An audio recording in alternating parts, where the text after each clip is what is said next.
Adane Boazu, a beauty, and a zero go. Oyamulozo wali. Enwebele Adanewu, Adezimwa, Adane Boazu, Adezimwa, Enemulozo wali ni Adekurieu.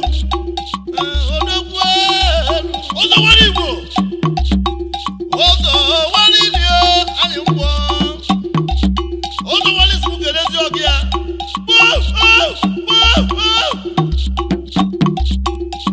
Chief Omenifa Niwolo Ita Enugu State Okamwa Omenifa Biagana Nagunda Okamwa Ziwolo Ita Wabienie Onya Zulozo Wali Onya Zulivani Rochi Wumamu Ewa Mozo Wali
Assistant Secretary, Akamato Community.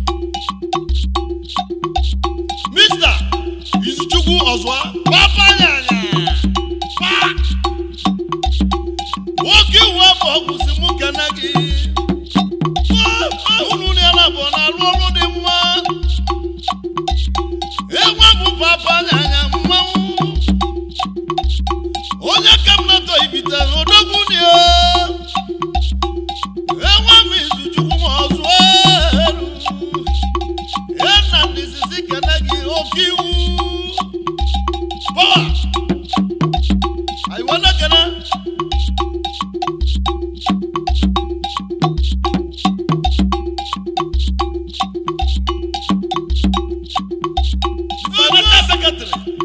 Ato community evidente.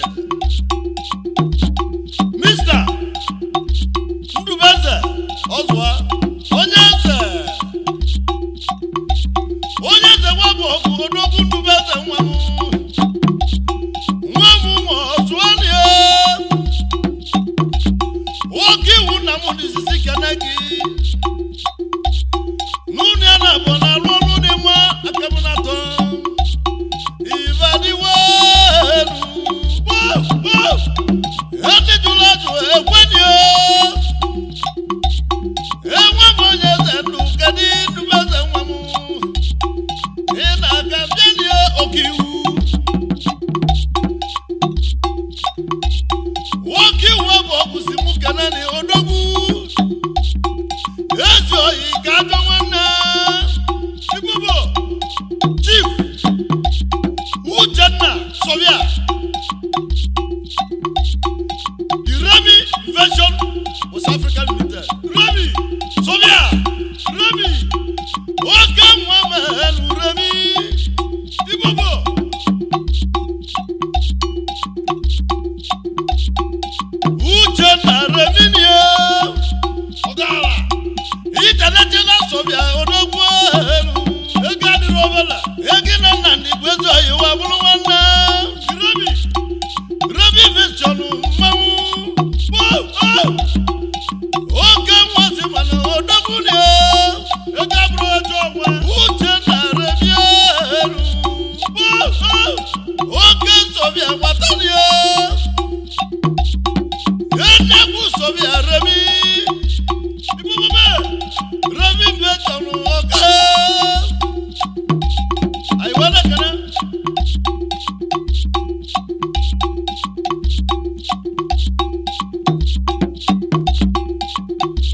Obala mamuni aladina ma odogu Mr. Jugu doziane mu body Obamu Eje radio Waka mwamanu dozienu Onyeze na bogwo Weze Onyeze jugu dozien Waka mwamagoni mwabale muna rukabio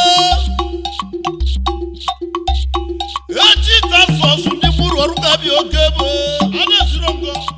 Mwamu judo ziodogu Onyeze dozienu Mweze dozienu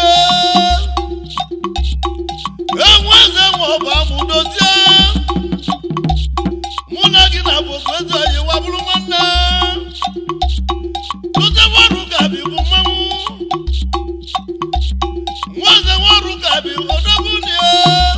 Eze radio Mweze warugabi jigu dozien Wala mama obamu dozien mwamu Aiwana kana Iyo chama muru Orugabi ogebo Nteje Ami Mr. Juwuni Okogba Onyami Ami abogu odogu ami nwamu Yana ndisisi kanagi okiwu Ana sirongo Onyami odogu orugabi ogebo Nwamu wogabo odogu ni otudi agu Ewabu tudi agu odogu onyami nwamu Okiwu wabogu sisi kanagi okiwu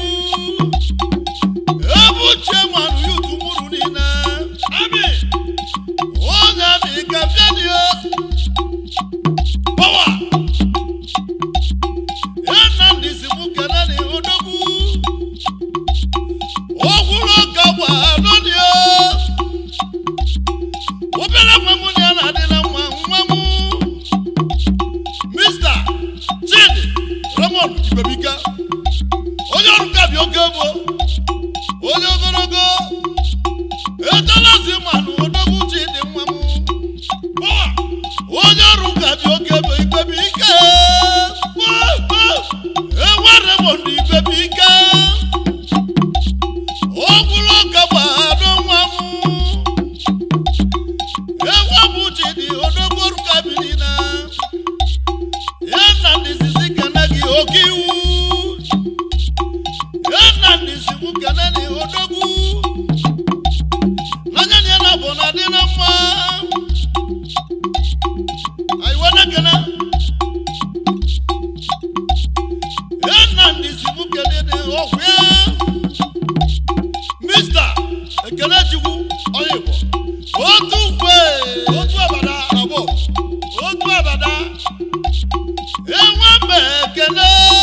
ugbo oke nwa ọrụ gabi oke bụ oke n'otu ugbo ọrụ gabi odogwu ọnụ onye bụ nne m tie mụ n'ụlọ gbachiri m n'ezi otu ugbo nwanne m na-elu odogwu otu ugbo onye ọrụ gabi odogwu na otu ugbo nwoke iwe bụ ọgwụsisi kene gị ndị obi dị oke iwu onye ji omelọra ji ọga a na-esiro ngo onye ji edozi ụlọ oji mmanwụ dị a na-esiro ngo onye nwere omelọra nwere mmanwụ bi na Abuja isi Naijiria bụ Abuja authority power authority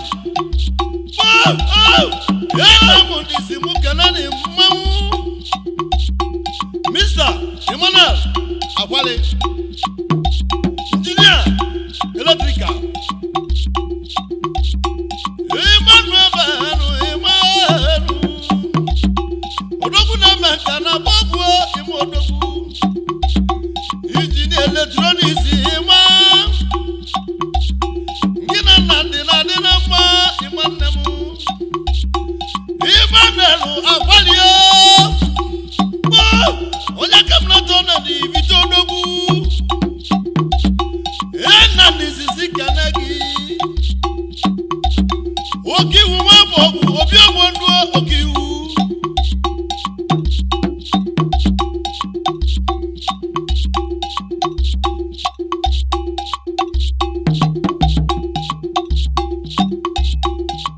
odogwu na n'isi mụ kene dị papa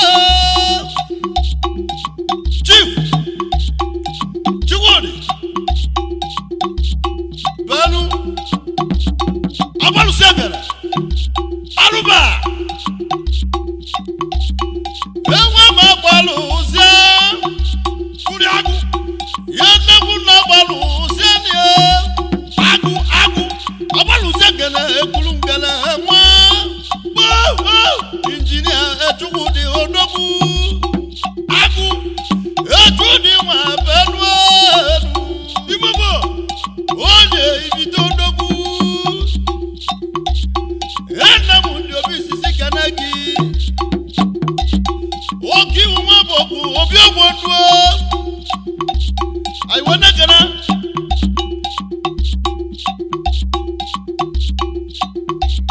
obere nwa mụ na ya na-adị na mma odogwu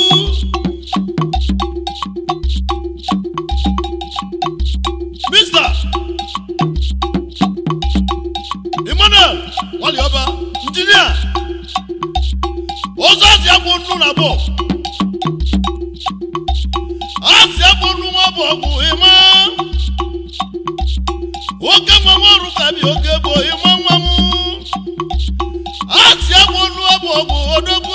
elu injinia ịma ọrụ kabi oge bụ odogwu asị abụ nnu nwa bụ ọgwụ ịma nwa m nna m ndị sisi kene gị oke iwu nwa bụ ọgwụ obi ọgwụ ndụ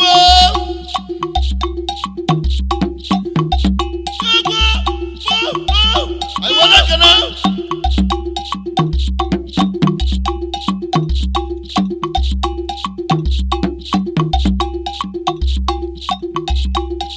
Chief ọkara a na-egbu achala na bọ ezi Igbo na Zimbabwe odogwu onye nwere mmadụ aka onye nwere ibe a na-esiro ngo nwanne m na-egbu achala aba ezi Igbo na Zimbabwe igbe nwanne mmadụ delie agbazi na agwa n'ọnwụ mere m ngana ọnwụ mere m alụ Adasi Zimbabwe anawo nwunye m nwunye na-egbu achala na bọgwụ ọnwụ mere Ghana nne mụtali Chukwu Emeka Nwokani enu ebere mama onwe mara na onye mara mma onwe mara na onye gụrụ akwụkwọ ọmụ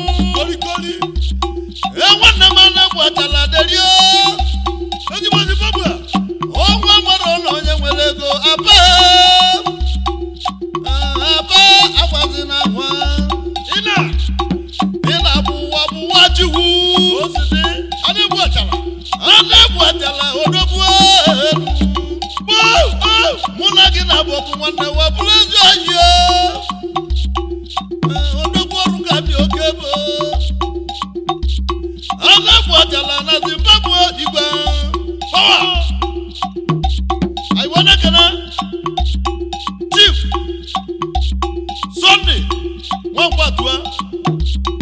Abadeze Abanoga Abadeze waruka bizolumuru nukakwo wetaka koni mwa abade Ibeye mabada ya emenilo Kosiba Ibeye mabada ya emenilo Abanoga Abadeze waruka bi otiora odogu Nebu na abade Anegwa jarasi mukena na abade Ibeye mabada ya emenilo Diamosu Yosu Abade Lugwa Ibobo Enonyeka Chinio Nigo wana na diromwa Abade ze mmanwu Yosu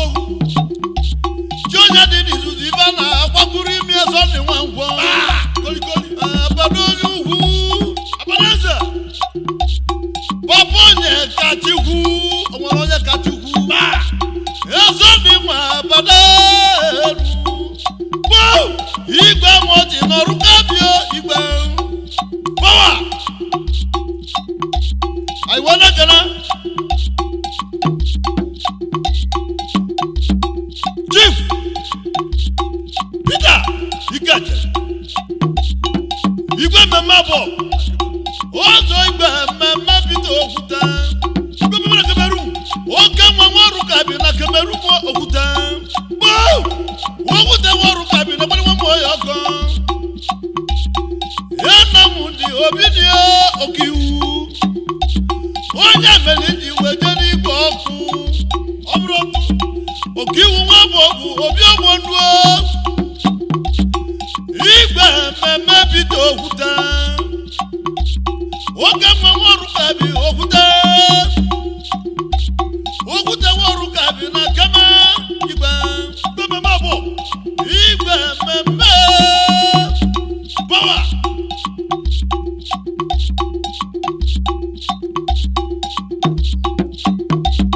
I wanna gonna Chief Also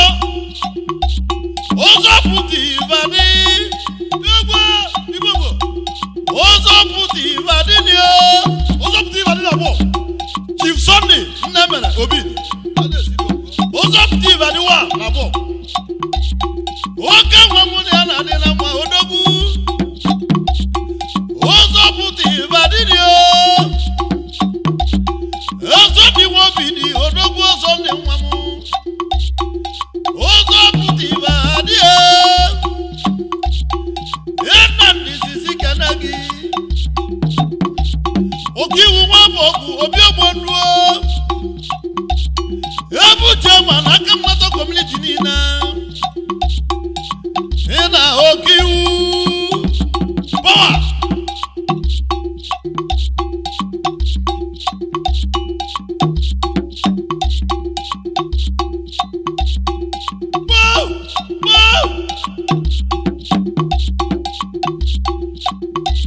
I wanna gana Nipo na mayi wenwele iba wenwele bili Obele mwamune anade na mwachi mwamu Ewamu obamu chieru Akabelu bakwala mwachi mwamu Rumanusu odobweru Rumanusu obie Ozobi Akabelu gidi ruma Ina gedini emeke wakoli oba Wagwa odogbo nya boli oba Egwelie Bulu Udezezi mwabu egwelie Yana udoka egwelie Obele mwamu chijoke odogbo Omo kabudu na bogwo Echijoke momo kanu Obe obonu simukenegi odogbo mwamu Omo kabudu odogbo chijoke mwamu Igbe trela na bogwo Igbe trela chijoke odogbo Mwamu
Adamu Adobo Adamu Jugo Adamu Nwayoko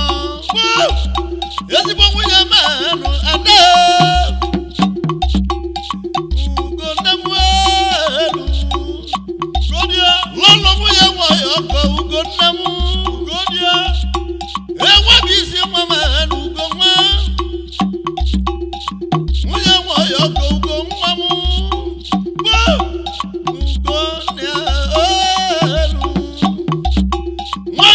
Ubondu na bogwo Ubondu godia e nwa bizu Ubondu nwunye Nwayoko nnekwu mama nnamuru Nwayoko nnemu wobuna kesi mama nasi mwazoka wabeni onnemu Igunemu di nogobi bulonyo gobi. Ana siro ngoni. Arobna bonye nesi igunne wabeni.